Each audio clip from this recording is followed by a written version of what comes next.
Civilization was no longer living only on riverbanks, but deep within the memory of continents. The wind of history is changing direction, and we turn our eyes from the Indian rivers to the yellow plawns of China. Between the Indus and Saraswati rivers, around 3300 BC, one of the world's first planned cities was born. Harappa and Mohenjo-daro displayed an order unseen in any other society, with grid streets and sewage systems. By 2600 BC, this people was not just building homes, they were living order as an engineering principle. There were no statues of kings. For the first time, history defined power not by display, but by establishing order. However, around 1900 BC, a great climate crisis occurred. The Sarasvati River dried up, cities were rapidly abandoned. This was the first collapse in history caused not by human hands, but by nature's balance. A civilization had silently faded away.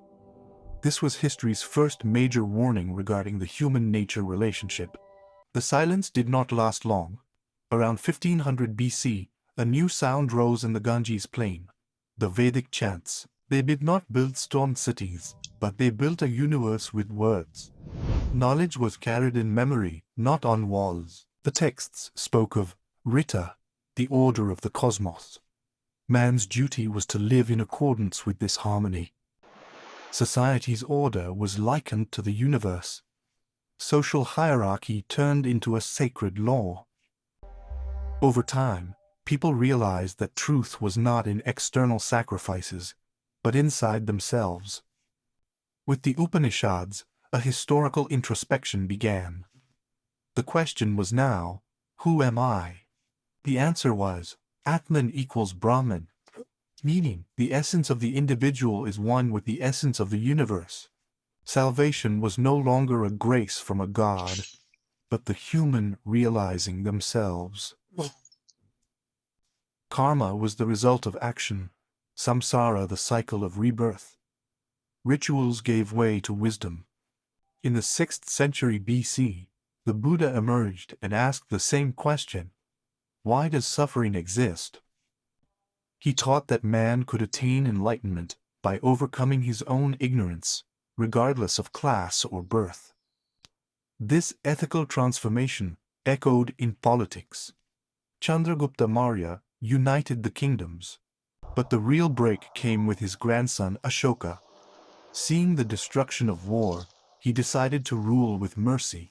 He carved principles of justice and respect onto stone pillars. For the first time, a ruler limited his power with conscience. With these edicts, Buddhism reached Central Asia and the borders of China. Around 320 AD, a scientific golden age began with the Gupta dynasty. The concept of zero was defined in mathematics. The rotation of celestial bodies was calculated. Art reached its peak. It was an age where knowledge was systematized. While India listened to the inner world of man, China questioned how man should live in the external world. Chinese civilization began in the Yellow River Valley, not with the river's joy, but with the discipline of ritual. Here, man learned to exist not in dispute of nature, but by keeping rhythm with it. The legendary Great Yu dug canals to stop the floods. The essence was not to defeat nature, but to manage it. The idea emerged that man's authority is legitimate only if it is in harmony with the order of the sky. With the Shang Dynasty, history began to speak. Bronze casting mastery and horse-drawn chariots developed. The first characters written on oracle bones formed the memory of the state. Taxes, soldiers, sacrifices. The state had learned to carve its memory onto stone and bone. The Zhou dynasty invented the concept of mandate of heaven. As long as the king was just, he had the sky's approval. If he turned to tyranny, the people's uprising was in harmony with nature. This is the first philosophy legitimizing revolution. As the empire grew, the center weakened, warlords rose. But this chaos gave birth to a sage. Confucius said that the way to fix the kingdom came not from outside, but from inner discipline. He said, "You cannot order the world without ordering your home." Power had to proceed through virtue. In the same age, Lao Tzu spoke with an opposite voice. Do not force, stay in the flow. Taoism proposed a simplicity that imitated nature and surrender. Confucian order and Taoist balance. These two poles would keep Chinese civilization standing for 2,000 years. The era of chaos birthed history's most productive age of thought, the 100 schools of thought. From within this war of ideas, Qin Shi Huang emerged. He gathered all kingdoms under a single flag. He unified writing, currency, and measurements. Complete unity was achieved for the first time in Chinese history. This bureaucratic engineering was the foundation of the empire, but it was also an era of fear. The stones of the Great Wall were laid in this period to keep not only the enemy, but also chaos outside. After the short-lived Qin, the Han Dynasty rose. They legitimized authority with knowledge. Anyone wanting to be an official was selected by exam. Merit-based bureaucracy lasted for 2,000 years.